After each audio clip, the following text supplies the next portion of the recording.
Good evening and welcome to our live discussion today. I will be talking on development of microelectronics in Nigeria and its impact on job creation. Your anchor person is Professor Michael C. Ndinechi. Please follow me in this engineering lecture series by subscribing to my YouTube channel, https://youtube.com/@Ndinechi-Michael-C. Like, share, and drop your comments in the comment section or reach out to me using my email addresses. As you can see, we are not having lecture today, but just like a talk. And in subsequent days coming, we expect to have a common discussion where we invite people to join us in the discussion. But today, I'm going to make just the presentation. At the end of the day, you drop your comments.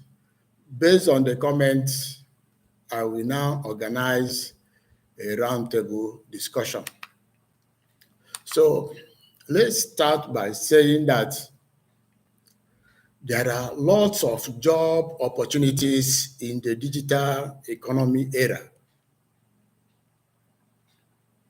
The International Labour Organization, ILO, has posited that ICT-related industries recorded a high employment during COVID-19 pandemic. Obviously, there is a digital gap in both developed and developing economies with variances of wage and job opportunities.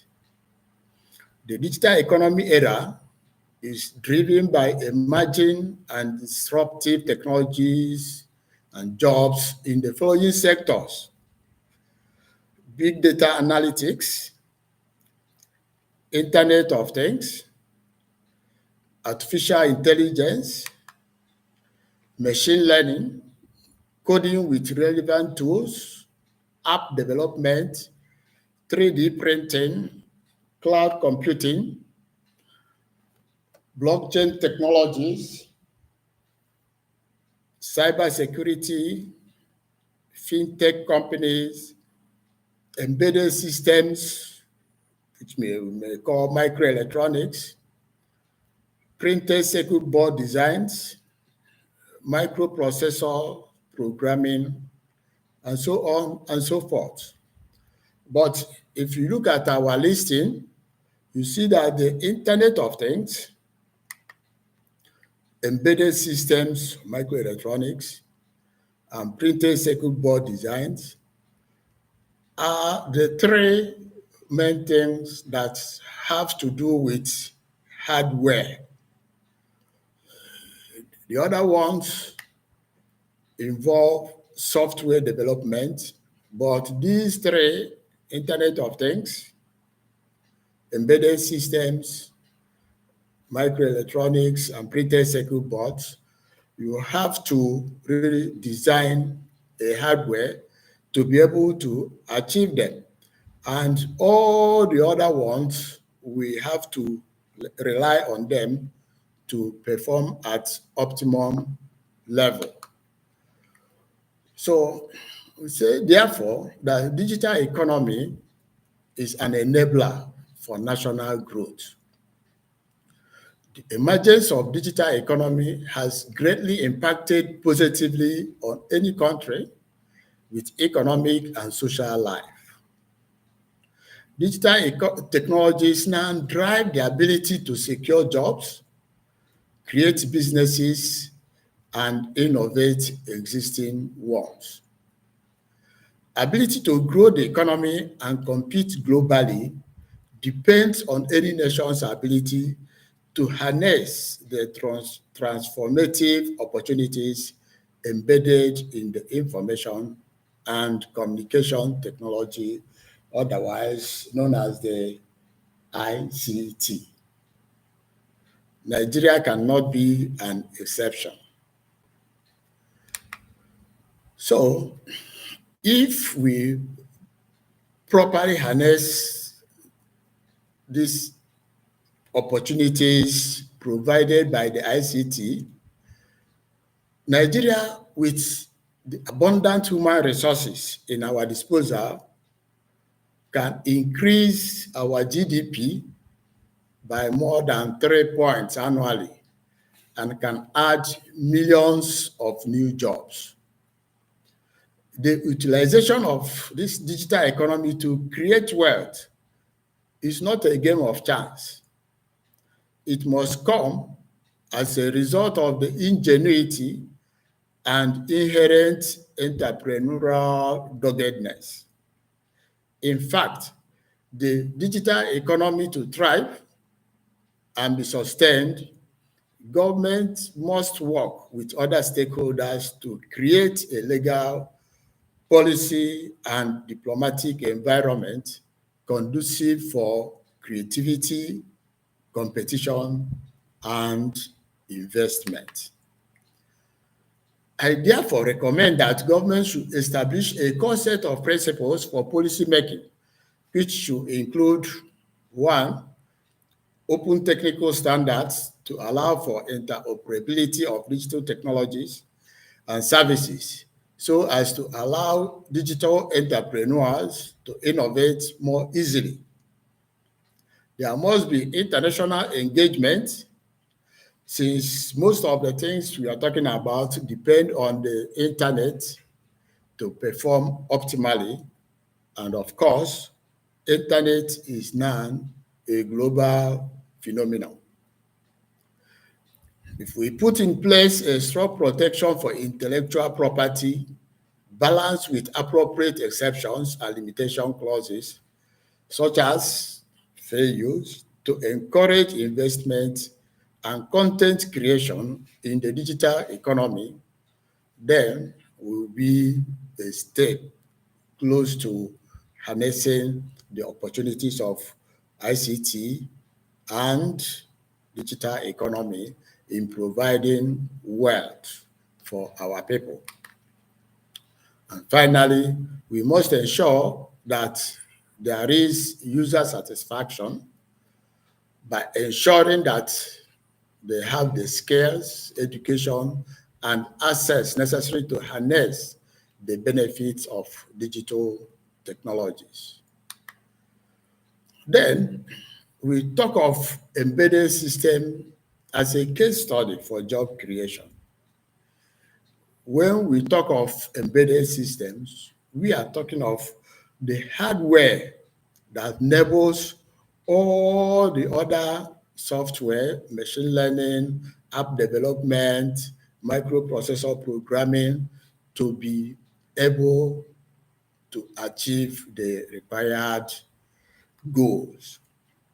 So we say in slide 2, 3, I've listed the possible sectors that is driving the digital economy era. Some are in the service infrastructure and some in the hardware infrastructure. Like we mentioned, the Internet of Things, the embedded system, the microelectronics, and the printed circuit board design all belong to the hardware infrastructure. If we have all what it takes in the software infrastructure and depend on foreign country to develop our hardware, we may not achieve much. That is why we are looking at the development of embedded system and microelectronics as a core enabler in job creation in Nigeria. So let me use the case of microelectronics, and embedded systems to drive my point home. The core hardware infrastructure for digital economy is driven by electronics, whether any person likes it or not. So electronics today is essentially in the microelectronics domain. Many discrete systems are being replaced with monolithic technologies as we see CMOS continue to miniaturize. The key word here is miniaturize.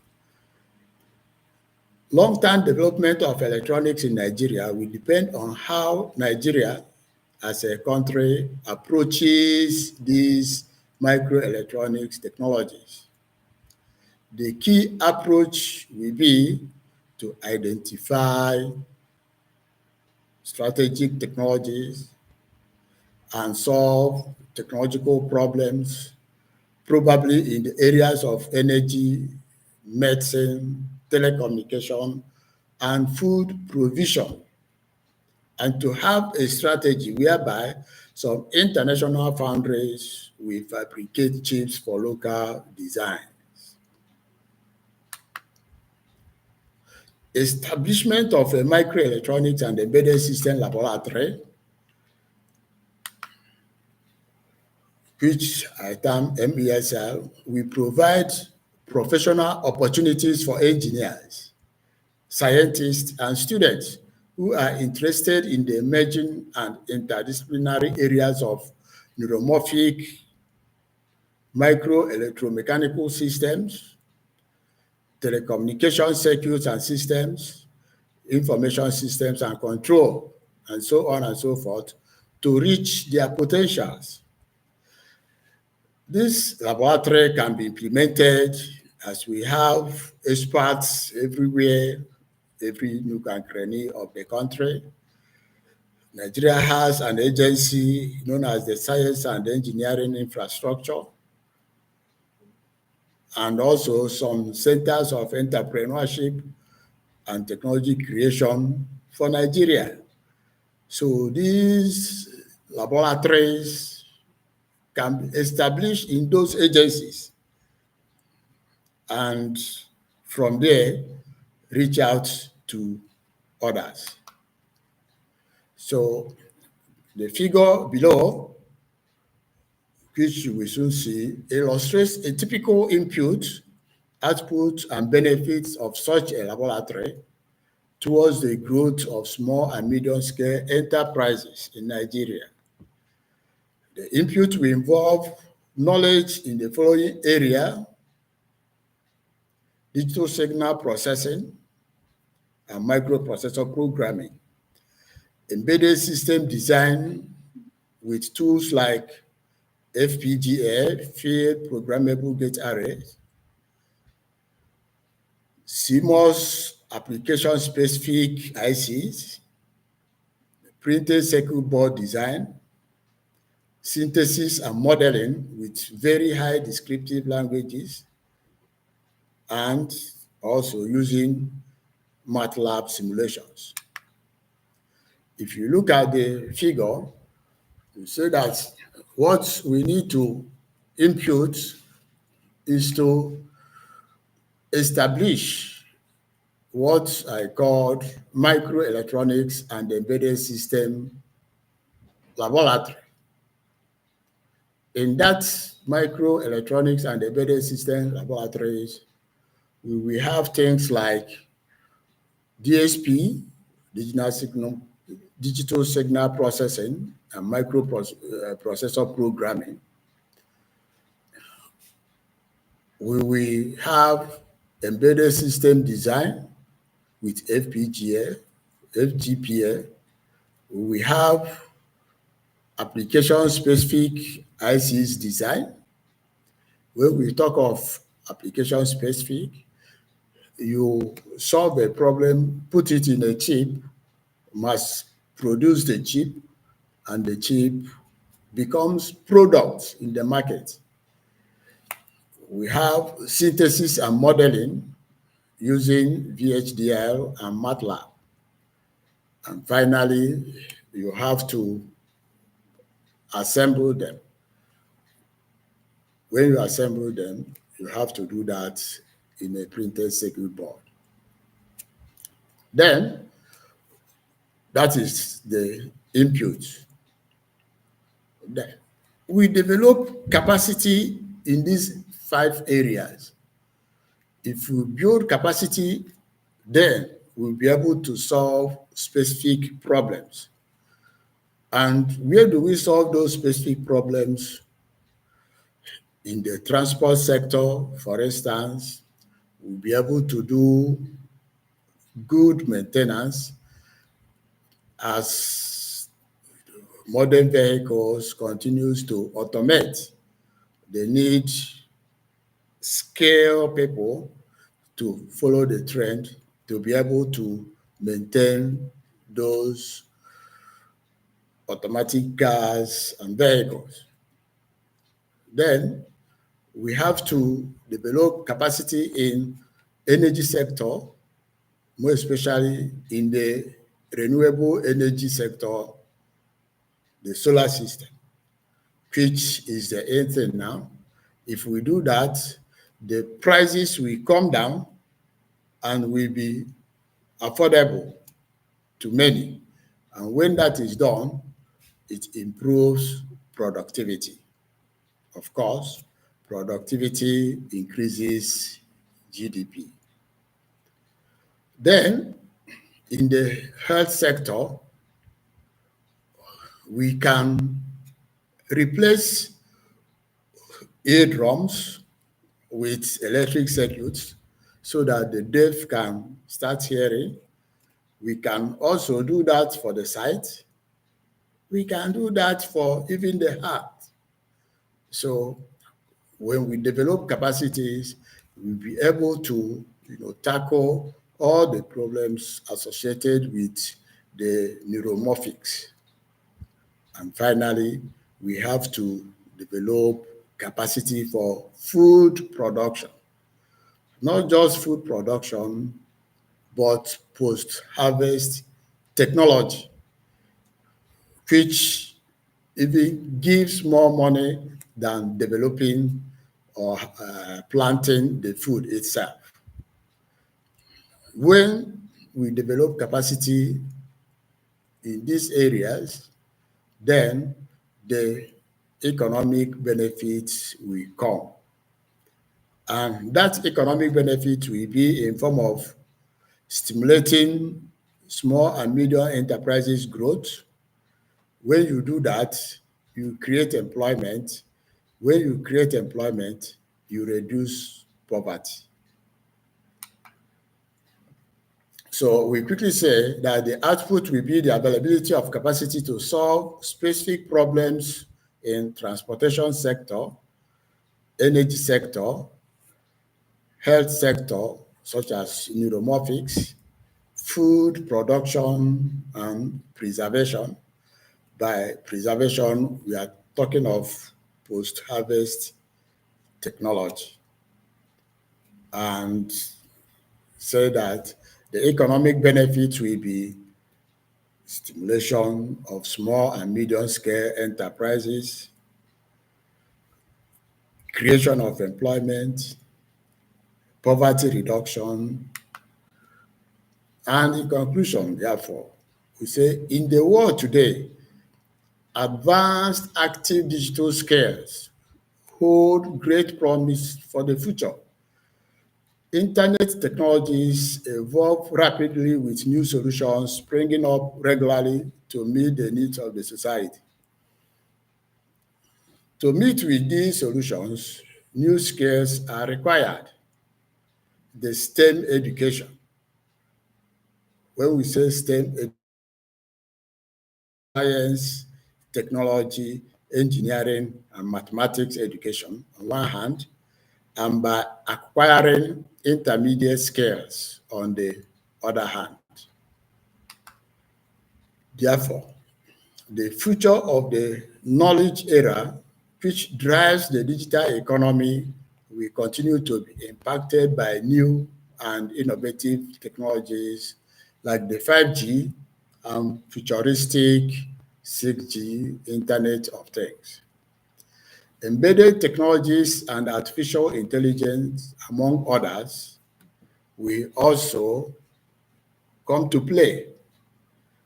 The number of citizens that acquire these new skills required to participate effectively in these new technologies will always be on the increase.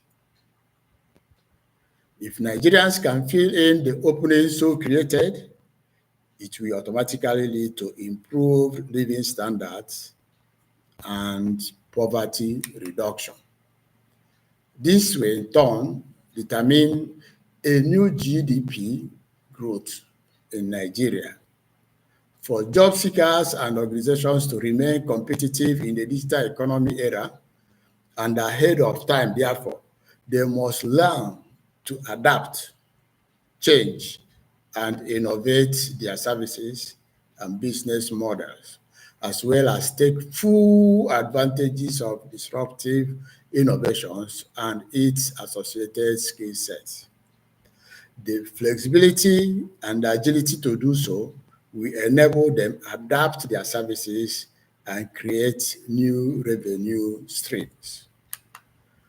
Remember, falling out of step in the rush to digital economy race can leave Nigeria in a permanent disadvantage. Thank you for listening. I plan to invite special guests who will also elaborate more on what's raised here. Thank you.